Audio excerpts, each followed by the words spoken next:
കടുത്ത വേനലിൽ ഭാരതപ്പുഴ വറ്റി വരണ്ടു. പുഴയിലെ ചെറു കുഴികളിൽ തങ്ങി നിൽക്കുന്ന വെള്ളം മാത്രമാണ് വേനലിൽ ഇപ്പോഴത്തെ ആശ്വാസം. എന്നാൽ അവശേഷിക്കുന്ന ജലം കൂടി മലിനമായാലോ? സമീപത്തെ ആയുർവേദ ആശുപത്രിയിൽ നിന്ന് മലിനജലം ഒഴുകിയതോടെ കുടിവെള്ളം തന്നെ മലീമസമായ ദുരിതത്തിലാണ് ഇപ്പോൾ ചെറുതുരുത്തിക്കാർ കഴിഞ്ഞു പോകുന്നത്.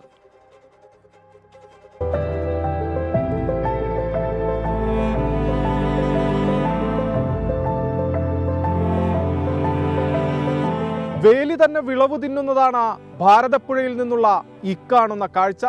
ആരോഗ്യം സംരക്ഷിക്കേണ്ട ആശുപത്രിയിൽ നിന്ന് തന്നെ കുടിവെള്ള സ്രോതസ്സായ നദിയിലേക്ക് മലിനജലം ഒഴുക്കുന്നു. രാവെന്നോ പകലെന്നോ വ്യത്യാസമില്ലാതെയാണ് ചെറുതുരുത്തി ദേശീയ ആയുർവേദ പഞ്ചകർമ്മ ഗവേഷണ കേന്ദ്രത്തിൽ നിന്നും മലിനജലം ഭാരതപ്പുഴയിലേക്ക് ഒഴുക്കുന്നത്. പാങ്ങാവ് ശിവക്ഷേത്രത്തിന്റെ കടവിനോട് ചേർന്ന കരിങ്കൽ ഭിത്തിക്ക് നടുവിലൂടെ പ്രത്യക്ഷത്തിൽ കാണാത്ത നിലയിൽ പൈപ്പിട്ടാണ് നിയമം കാറ്റിൽ പറത്തിയുള്ള ഇക്കാണുന്ന കുടിവെള്ളം മുട്ടിക്കൽ, അതും ഒരു സർക്കാർ സ്ഥാപനം വഴി.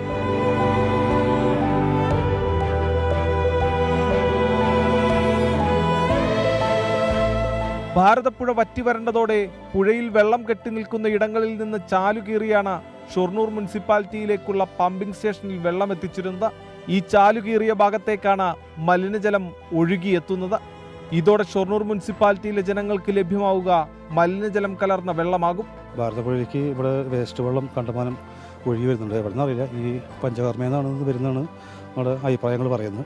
അപ്പോൾ ഒരുപാട് ആളുകളുടെ കുടിവെള്ള പ്രശ്നം കൂടിയാണ് ഇതിനർത്ഥം. കാരണം ഷൊർണൂർ നഗരസഭയും ഇവിടെ ചെറുതുരുത്തി ഭാഗത്തുള്ള ഒരുപാട് ആളുകളുടെ കുടിവെള്ള സ്രോതസ്സും കൂടിയാണ് ഈ ഭാരതപ്പുഴ. അപ്പോൾ അതിൻ്റെ ഭാഗമായിട്ട് എത്രയും പെട്ടെന്ന് ബന്ധപ്പെട്ട അധികാരികൾ ഇതിന് വേണ്ട നടപടി സ്വീകരിക്കണമെന്ന് അപേക്ഷിക്കുന്നു.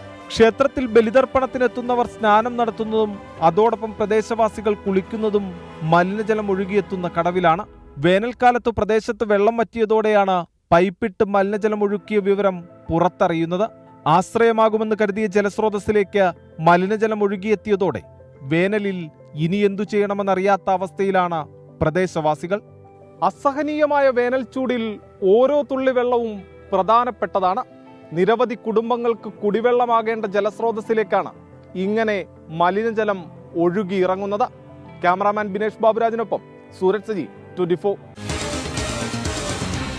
പൊതുജനം കഴുതയല്ല സാർ. നമുക്കറിയാം, കടുത്ത വേനൽ കാരണം ഇത്തിരി വെള്ളത്തിനായി ജനങ്ങൾ നെട്ടോട്ടം ഓടുന്ന സമയത്ത് വെള്ളം മലിനമാക്കുന്ന ആളുകൾ, അവർക്കെതിരെ ശക്തമായ നടപടി വേണം. നമുക്ക് ഈ കാര്യത്തിൽ ഒരു ആത്മനിയന്ത്രണവും വേണം. ചെറുതുരുത്തിക്കാരുടെ പരാതിയിൽ കഴമ്പുണ്ട്. കാണാം നമുക്ക് അവരുടെ പ്രതികരണങ്ങൾ. ബുദ്ധിമുട്ടാണ്. ഇവിടെ നിൽക്കുമ്പോൾ തന്നെ സ്മെല്ല് വരുന്നുണ്ട്. കുടിവെള്ളത്തിലേക്ക് പോണതാണ്. അത് ഭയങ്കര ബുദ്ധിമുട്ടുള്ളൊരു കേസാണ്. അതെന്തെങ്കിലും തീരുമാനം എടുക്കണം. പല ആൾക്കാർ കുളിക്കണ കടവ അതിങ്ങനെ മാലിന്യം വിട്ട് കഴിഞ്ഞാൽ എന്തെങ്കിലും രോഗങ്ങൾ വരില്ല ആൾക്കാർക്ക്. അതുകൊണ്ട് എല്ലാവരും ഇത് കാണുകയാണെങ്കിൽ ഒന്ന് ചെയ്യുക അതിന് വേണ്ട പോലെ. ലോകത്തെവിടെയായാലും ഏത് സമയത്തും 24 വാർത്തകളും ഓഗ്മെന്റഡ് റിയാലിറ്റി പാക്കേജുകളും എക്സ്പ്ലെയിനറുകളും വിശദമായി കാണാൻ ഞങ്ങളുടെ യൂട്യൂബ് ചാനൽ നിങ്ങൾക്ക് സബ്സ്ക്രൈബ് ചെയ്യാം.